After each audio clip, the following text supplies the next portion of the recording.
In 2021, as a response to the racial unrest that has gripped the nation in recent years, Sesame Street introduced two Black Muppets, a father and son named Wesley and Elijah, specifically for the purpose of having frank discussions around race and racism. It's a bit outside of Sesame Street's normal MO to craft characters with realistic skin tones versus the brightly colored Muppets we're all accustomed to seeing. But these are exceptional times that warrant unprecedented moves, only there has actually been a precedent for introducing an explicitly Black Muppet to Sesame Street's young viewers. I'm Dara Star Tucker, and this is The Breakdown. Unless you're part of that first generation of Sesame Street viewers, you may not remember a character named Roosevelt Franklin, who was created and voiced by the show's first permanent actor to play the Gordon role, Matt Robinson. He's Holly Robinson Peete's dad. Roosevelt Franklin and his classroom of cohorts were introduced to represent the Black and brown inner city children that the show was specifically created to reach.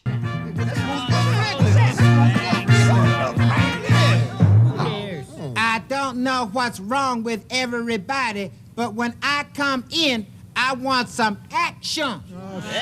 Roosevelt provided instruction to his classmates at Roosevelt Franklin High on a variety of subjects, including Black history. Down here, there's diamonds. Diamonds!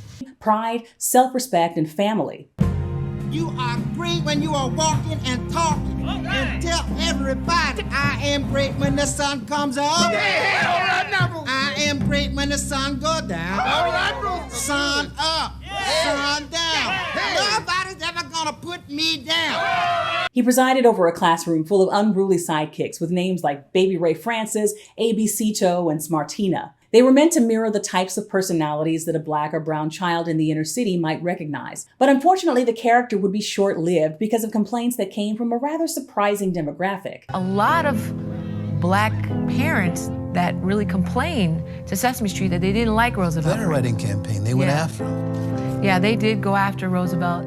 Matt Robinson, who was a TV producer and host in Philadelphia, was brought on to the Children's Television Workshop in 1969 by Joan Gans Cooney, who was one of the show's creators. Since the show was specifically created to reach Black children in the inner city, they wanted to bring on a Black consultant and developer who could help them craft authentic programming that would reach that demographic. After the original actor that played the Gordon character in the unaired pilot didn't work out, they asked Matt to step into that role. He preferred to be behind the scenes, but it became obvious to everyone that he was the perfect person to play Gordon. During his tenure on the show, he produced an original children's storybook and an album of Roosevelt Franklin music that was developed with musical director Joe Raposo, all while acting on the show and continuing to function in his role as producer and diversity consultant. He gave his all to Sesame Street. Matt Robinson felt it was important for inner city children to have a character that spoke to them in their language. The students at Roosevelt Franklin High would use lots of jive talk, insults, and would exhibit lots of unruly classroom behavior. She got feet like an African elephant.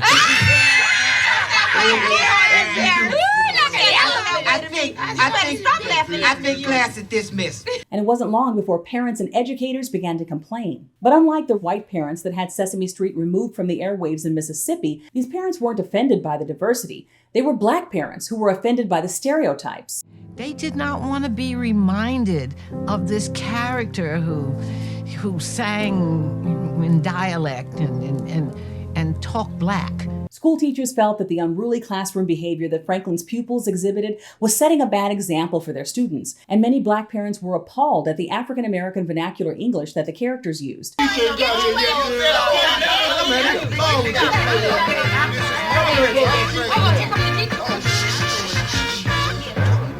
Rhyme time, rhyme time. Everybody ready for rhyme time. Roosevelt Franklin, are you gonna make us rhyme some more old dumb words? No, Suzette, or something. They said it set Black people back during a time when they were working really hard to make strides within mainstream culture. And you have to think, the character debuted in 1969, just 1 year after the assassination of Dr. Martin Luther King Jr. Black America was still reeling from that loss and wondering how they would keep up the forward momentum that they seemed to be gaining before his untimely death. And there were still so few images of Black people in popular media. They really didn't feel that there was room for a diversity of voices back then. For them, all representation had to present them at their best. So parents and teachers started a letter writing campaign and had Roosevelt Franklin removed from the show in 1975, just 6 years after he was introduced. And then Roosevelt disappeared. He just disappeared. He knew they meant well, but it was the beginning of the end for him. Matt Robinson went on to write episodes for Sanford and Son, The Waltons, 8 is Enough, and Captain Kangaroo, but his greatest post-Sesame Street contribution was as a producer for a show that was created by a childhood friend of his, Bill Cosby. He continued to act as a story consultant and story editor on The Cosby Show, even as his 1982 Parkinson's diagnosis began to make working difficult. He has a brief cameo in a Muppet-themed episode of The Cosby Show called Cliff's Nightmare. It's from season 6, and he played a French scientist. Sadly, Matt succumbed to the ravages of Parkinson's disease in 2002 at the age of 65. The character he created, Roosevelt Franklin, has continued to make cameo appearances in Sesame Street specials and live events over the years. Here's hoping that Wesley and Elijah might eventually make his acquaintance. Tune in to the next episode of the I'm All Over the Place podcast, where we'll have an in-depth discussion with Holly Robinson Peete, the daughter of Matt Robinson.